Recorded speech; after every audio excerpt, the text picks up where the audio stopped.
talked about this definition, that power is the ability to get others to do that which they would not otherwise do, and the ability to avoid doing that which you would not otherwise do. Let's see what you think about this quote from Dwight Eisenhower as an example of a definition for motivation, right? Motivation is the art of getting other people to do what you want them to do because they want to do it. Okay, so motivation is key to keeping people energized and moving on a path forward. Successful leaders get the results that they seek by appealing to people's inner drives, needs, and desires, be those external or internal motivators. So let's talk about those.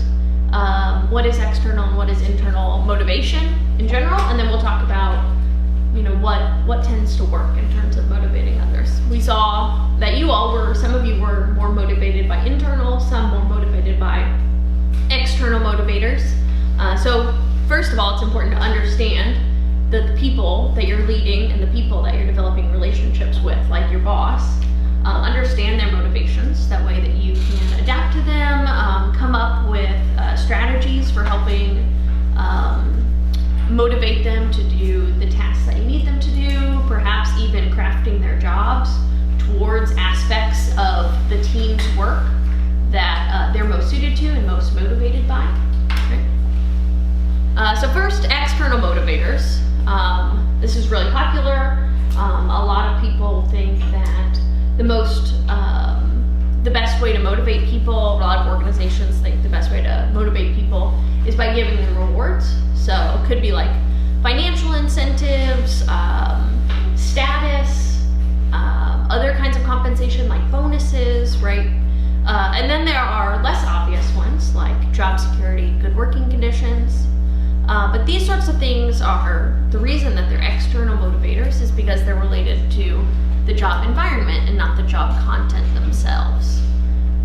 So these things are often really great means of short-term motivation, but for some people they can be long-term motivators. Some of you listed external motivators as your top priorities, right? And so for some people, those things can be long-term motivators, but for most people they're short-term motivators. They're things that like money that may be really important now but eventually become less important, or oftentimes people will overestimate how important things like money are to them. So if you ask them what's important, they might say, oh, money and goals and moving up the ranks, and then when you actually see what they work towards, what they're truly motivated for or motivated by in their actions, it's actually lesser than some other things. So one of the qualms about using external motivators is that if I pay you a certain salary now, for example, I need to up the ante next time to keep you as motivated,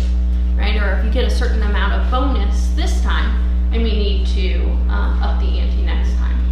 So that's something to keep in mind, that with external motivators, you often have to, they are generally a short-term means of motivation, and you often have to continue to increase them over time to keep them working as a long-term motivator. But that there are some people who that is a long-term motivator for them. It's a top priority in general. I would say my dad is probably one of those people. He works in sales and he's paid fully on commission, and he hasn't had a great boss in a long time. He likes some of his coworkers but not others, right? There's lots of things. He doesn't have a lot of job stability and security.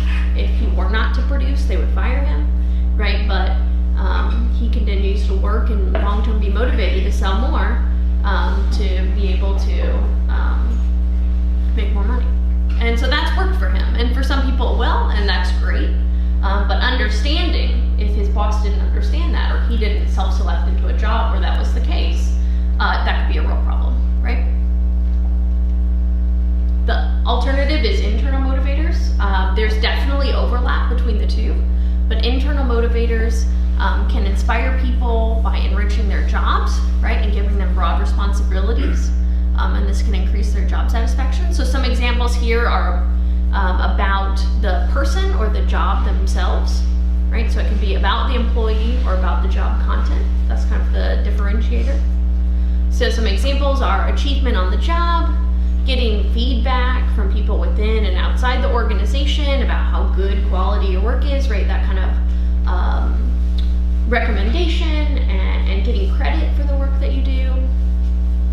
The work itself, loving the work itself, loving the idea of a job well done, a sense of responsibility for the work you're doing, and getting opportunities for growth and learning, especially if there's something, like Dayton said, within your interest, within the field you want to go in. So here's some kind of big picture things to know about internal and external motivators. They can be complementary, right? And there is some overlap, things that might be more questionable. Is it really internal? Is it really external? Is it really about the person or the job content and therefore internal? Or is it really more about the environment of the job that's external, right? So there's some overlap and some, and that's fine. So they can be used in a complementary way. As I said, with external motivators, they're especially good for short-term goals, and especially good if you do have a system where you can continue to up the ante on those sorts of things. Some experts have suggested that the presence of a really strong external reward system can actually limit or diminish the extent to which people are internally motivated. So for example, there have been a lot of studies, and there's actually really interesting studies with apes where they do the same thing that humans do. And apes, you will give them a banana and they'll peel it and eat it and be pleased as punch. Then if you start rewarding them for peeling the banana, over time, the more you do it and the more you reward them, the less willing they are to do it without any reward. So they won't peel a banana unless you give them what they feel they're owed for peeling the banana.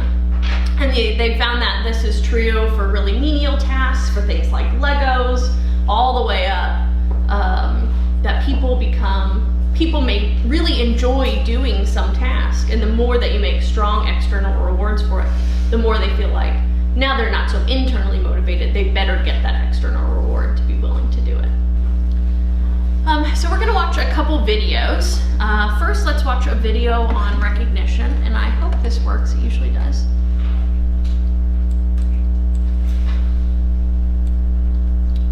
So it's quite a short video, and we're gonna see what you think afterwards, okay? Early in my Goldman career, I got invited to John Thornton's office. John was the co-CEO of the firm, one of the top 3 people, the president, co-president, and he was bringing me in to basically give me positive feedback, to thank me for some work that had been done in my unit. And he was about 5 minutes in, and it occurred to me, this is something that I had very little to do with.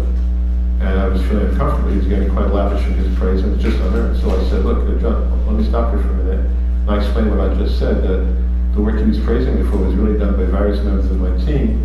And I guess I didn't prevent it, so you could say I prevented it as a leader, but basically some of that was en route before I even took the job. So I said, John, it was a 20-minute meeting, we had about 10 left. What I'd like to do, if it's okay with you, at your convenience, let me schedule 10 minutes. Let me bring my team up here and tell them what you just told me, because they're the ones who should be hearing it, not me.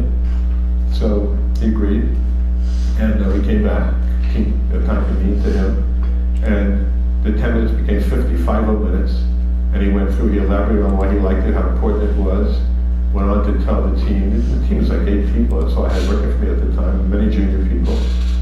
Some had never gone to the 30th floor before, you're sinking knees in the carpet and so on. And he's telling them how much he valued what they've done, and that there's huge opportunities to remake the firm or a valuable role they could play, but they went on to describe the barriers and things he'd be expecting. I mean, they were on cloud nine when they left, and there was nothing I could have said or done that was as powerful as him just kind of selling it. But, you know, an executive, words are easy, but giving your time, the 10 minutes became 50 minutes that he devoted because he got so excited talking to the team. The insight benefit, I think he became a better friend of Pine Stream, was more in tune with us afterward. But the motivation for the team of just getting a chance to listen to the boss say how it helped and to be given marching orders was invaluable. Okay, so we want to talk a little bit about vision, the kind of vision that you can have as a leader, and how that can impact your employees and their understanding of the goals and passion for the work being done. So I've got a video on that. And we'll talk about that on the other side. And then we're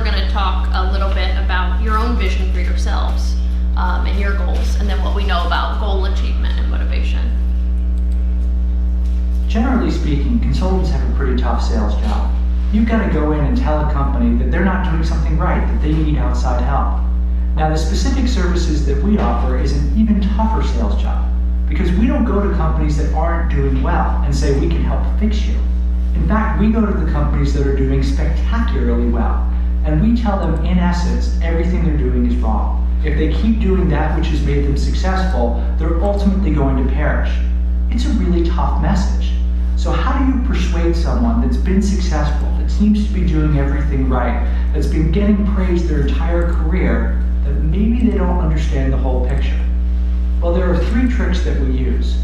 The first is we try to change the tenor of the discussion. We don't talk to them about their business, because they will always know their business better than we will. Instead, what we try to do is talk about history, talk about deep historical case studies of other great companies. Companies like Digital Equipment Corporation or General Motors or Sears, companies that at one time were widely admired, that suddenly seemingly fell off a cliff. We know those stories better than they do, and we begin to create a space for discussion that allows us to say, hey, maybe that which happened to them could happen to us. The other thing we try to do is to help them learn through analogies. Again, we don't go in and say, this is what you've got to do differently. Instead, we give them another case study and say, how can we apply the learning from this to your context, asking them to do the work. I never cease to be amazed. One of the classic case studies of disruptive innovation is how Nucor and the other steel mini mills disrupted the large integrated mills like US Steel. We'll go through this case study in all sorts of different industries, and people will say, I've never thought about it before, but the same thing is happening to us. They'll talk about the dimension of performance that in the steel industry is the quality of steel. They'll say, for us, it's this. They'll talk about how the mini mills started in the underbelly of the steel industry, rebar, reinforcing bars of steel to make concrete stronger. They'll say, our rebar is this. Using analogies gives people a very safe way to have a discussion. The final thing that we do is we simplify the ask. We don't tell them, throw the playbook out, stop doing everything you're doing, 180-degree shift. Instead, what we do is tell them to keep doing what they're doing and begin thinking about what small steps they can take to balance some of their activities. We take them to what my colleague calls the land of and.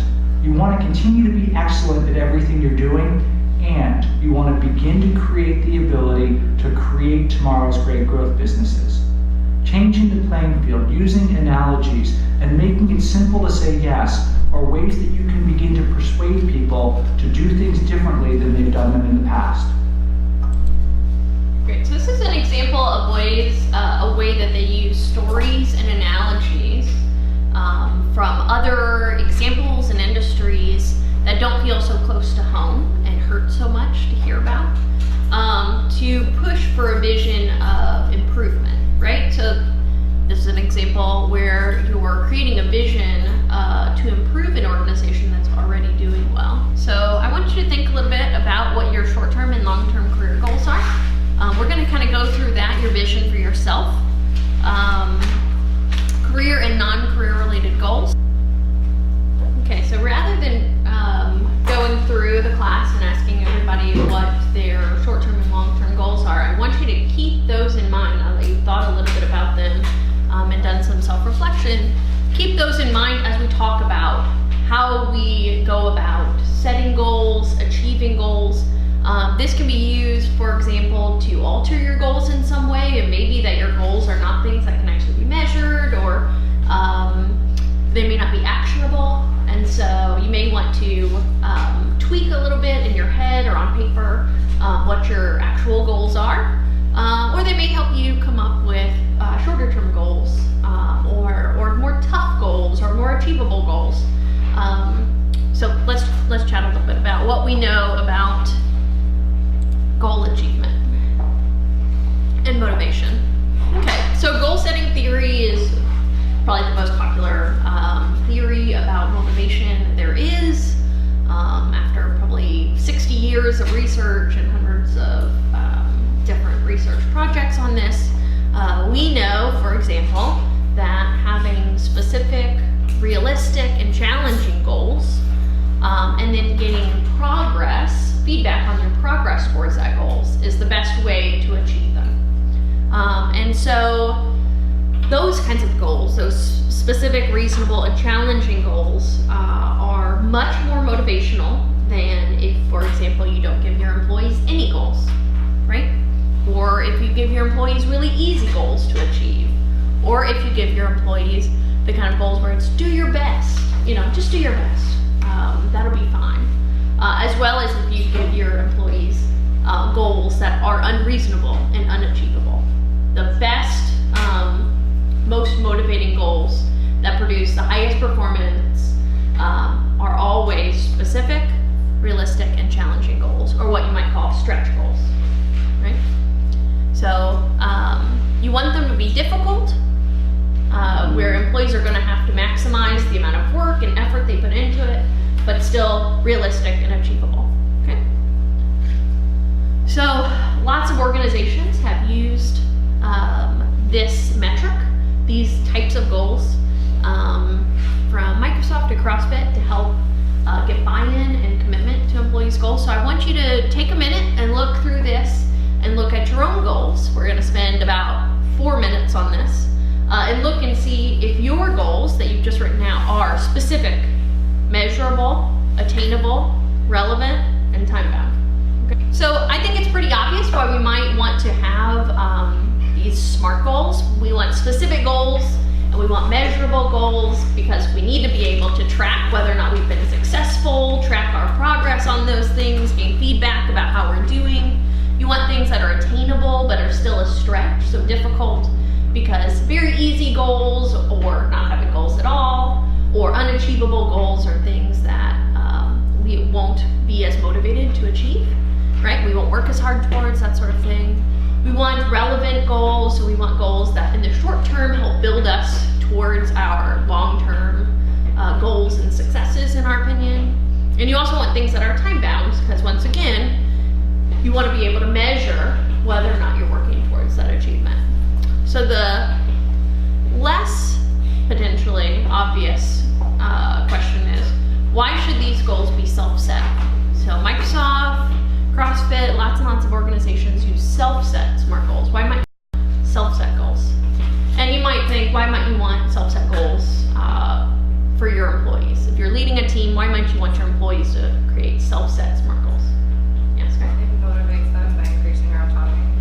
Yeah, so you're giving away some of your authority to make those decisions, and they might come up with things that they're more personally committed to. Okay? Anybody else? Yeah, I was gonna say, like, they have more ownership over them because, like, they thought them up. That's right. So And it's similar to that idea of like co-opting antagonists, right? Kind of the idea behind that is bring them in, help them form the direction of the group, the vision, the goals, and then they're a part of it, right? Now they've grasped on and they're more bought in. Yeah, very good. Okay, so finally we're gonna wrap up by talking just a little bit about feedback. And I've got a couple videos on that we're going to watch. As I've thought about developing leaders, I've come to realize that leadership and learning are synonymous. There's no leadership without learning, and really there's no learning without leadership. And the two need to be held very closely connected. If I were to give young leaders some advice, I would say, seek feedback. Feedback is a gift.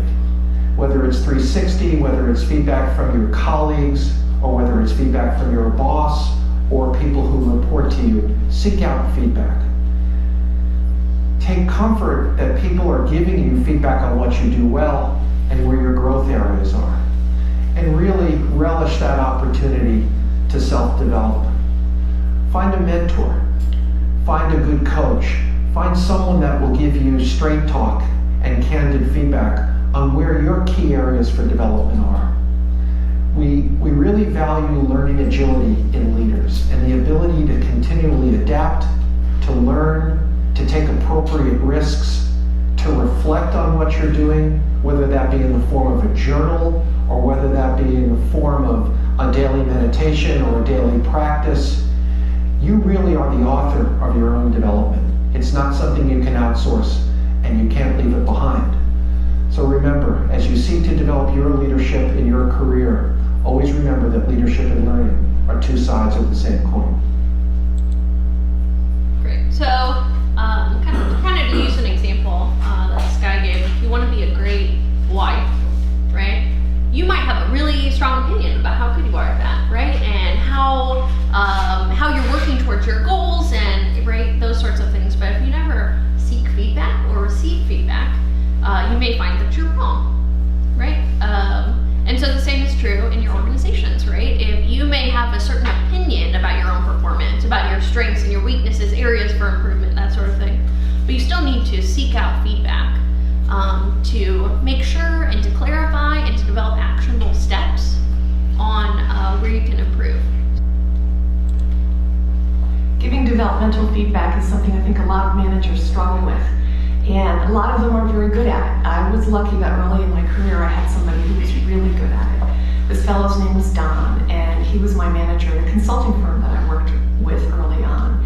And I remember very distinctly the first time that he ever gave me any performance feedback. We were on our way back from a client meeting. We were in the car on the way to the airport to come home, and I was feeling like I was really ready now to let down now that the meeting was over. And he turned to me and said, "So I have some feedback for you," and started to give me some feedback about things I'd done well, things that I could do better. And my initial thought was, gee, I'm not really in the mood for this feedback. We've had a long, tough meeting. I would just as soon wait and get it at another time. But I thought, well, I'm the new kid on the block. He probably just wants to give me some quick feedback about how I'm doing. And I didn't really expect I'd get any more feedback like that, except maybe at my performance review time, because that's how my previous managers had operated. Well, the next time we went out to the client, same thing happened. We get back in the car on the way to the airport, and Don turns to me and he says, "So here's my feedback for you." And that's when I realized that this was going to be a regular thing, that after every client meeting, I was going to get feedback in the car on the way to the airport. And at first, I wasn't very wild about that idea. But by the third or the fourth time that we did this, it came to feel very natural, and it came to feel like a conversation as opposed to just a one-way conversation. It turned into a real dialogue about how I could develop and what assignments might be good for me in order to develop certain capabilities. And I came to actually look forward to the conversations. And I also appreciated that probably one of the reasons he chose this time to do it was because he knew that we would have uninterrupted time together. And so I started to save up the questions that I had, developmental issues I wanted to talk to him about. And these conversations became a really important part of my development. And so I've tried to do that with other people that I manage over the years, and I found that as long as those sessions are really predictable and they happen on a frequent basis, it makes them so much easier for everyone. Okay, so what do you guys think about this idea of more frequent feedback, right? So often we think, okay, we're gonna get an annual performance appraisal, or some organizations might do it semi-annually, twice a year you might get a performance appraisal where you sit down. Sometimes they're just kind of sit down and the person will preach to you what you've done well, what you haven't. Sometimes they're more of a dialogue, okay, and trying to come up with an action plan and actionable goals and things that you can track over time, right? These kind of SMART goals that you can have, and how you can take actionable steps towards them. There are three important phases to delivering difficult feedback.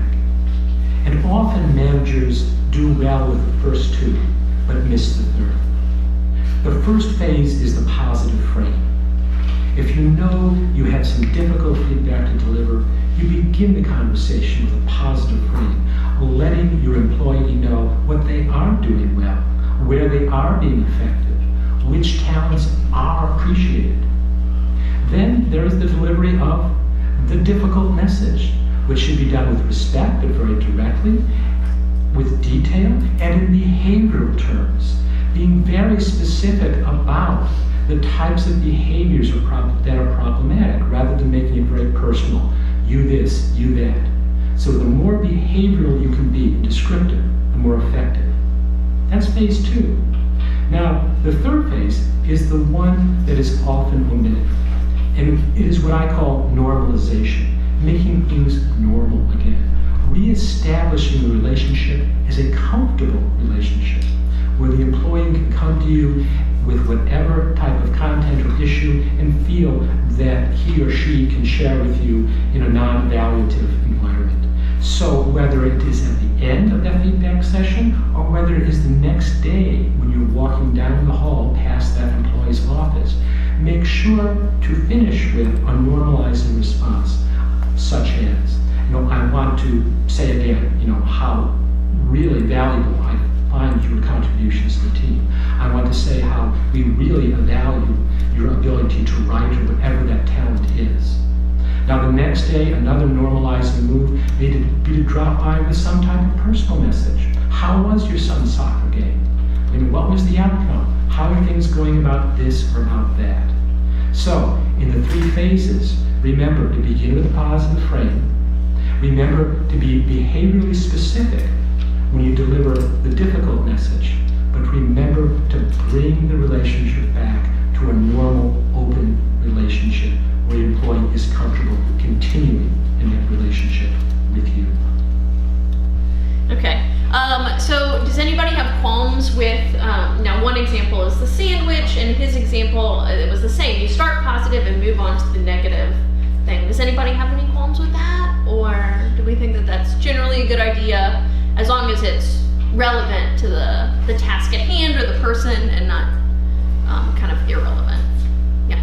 I think that's good, but then after you do the negative, you have to talk about okay, how are we gonna, how are we gonna address this and make it more solution oriented? Because if someone just says something negative and then it's over, then Yeah, exactly. So he was talking about the negative being very behavioral based, right, and very actionable, those sorts of things. Yeah. I think sometimes people use the sandwich method to say 2 nice things and then just gonna be a jerk in the middle and then cover it up just being nice. So it's finding that balance of being truthful and telling them.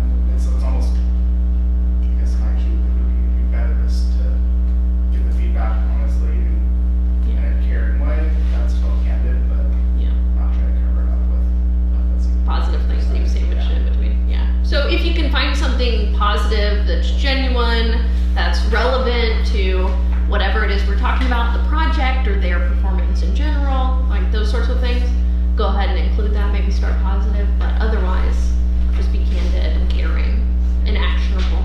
Those sorts of things. Yeah. Rachel? Yeah, I feel like the compliment sandwich method is used so frequently, so much that when people get called into these meetings, they probably know, all right, they're probably just saying this because that stuff is coming next. Yeah, what's they might not coming. even be paying attention to what they're saying. Right, because right. They might be genuine. So I think it differs from person to person. A lot of people are like, can you just give me my Let's just get to it. Get to the chase. So many people are like, all right, do you want the good news or the bad news? Right. Well, just get the bad news out of the way Yeah. first. I feel like it just differs from individual to individual. So. Another thing to maybe know about your employees who Yeah, and if there is actual genuine positive feedback, some people would rather get the bad stuff out of the way first and then Yeah. see the positive feedback. So I think it's just idiosyncratic about Yeah, maybe how different people want for to different receive their feedback. Okay. Yeah. If you're if you're a good employee and you just need a behavioral correction, consider getting straight talk right away.